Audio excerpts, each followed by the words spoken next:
Owen Farrell's going to be called up to Lions squad. It is a disgrace. Well, is it?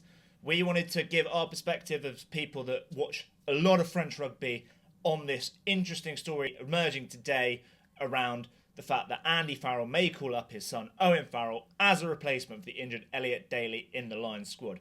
Initial instinct is that, yes, Owen Farrell is a fly half and an inside centre, and he doesn't cover the positions that Elliot Daly was covering, being left wing, fullback and outside centre. That is very strange. However, Owen Farrell has not been in that bad a form. There are a lot of extenuating circumstances around his poor form for Racing 92.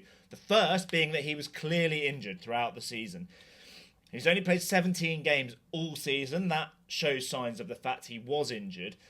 And also the fact that when he was playing, he was carrying a niggle for a lot of it, especially the first part of the season when Racing were really poor. But Racing won quite a lot of games that Owen Farrell played in. The big indicator that he wasn't right all season, he only got 15 successful goals all season in 17 games. We've got one of the greatest goal kickers of all time in rugby kicking less than one goal per game.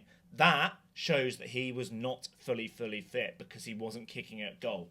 The other extenuating circumstances being that Racing themselves were not very good. They had a very, very poor coach at the beginning of the season in Stuart Lancaster. It really wasn't working for Racing under Stuart Lancaster.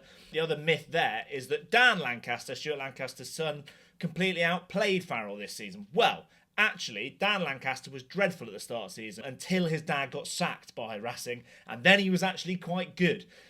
And that also coincided with when Farrell was injured, so Dan Lancaster had a run of games at 10, given charge, and able to lead the team. And that was a big factor. So no, Owen Farrell was not way worse than Dan Lancaster. No, Owen Farrell was not crap. No, Owen Farrell was not sacked. No, he was basically put on the naughty bench and not picked because he was going to leave Racing at the end of the season. It's kind of a bit spiteful from Jackie Lorenzetti, the club president, but ultimately can still bring value. If he is fully fit, and there's a handful of games that he was fully fit, Racing won those games. But we just wanted to say, as people that have watched a lot of French rugby and watched a lot of Owen Farrell this season, a lot of the noise around Owen Farrell is false.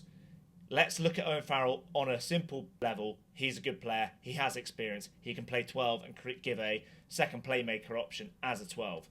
Let us know what you think. Let me know if you've got more questions about Owen Farrell and Racing 92, because we want to present a fair argument on this. Rich has been a staunch defender of Owen Farrell at Racing 92 this season. If you've listened to the podcast, you will know that. But get in touch with your comments.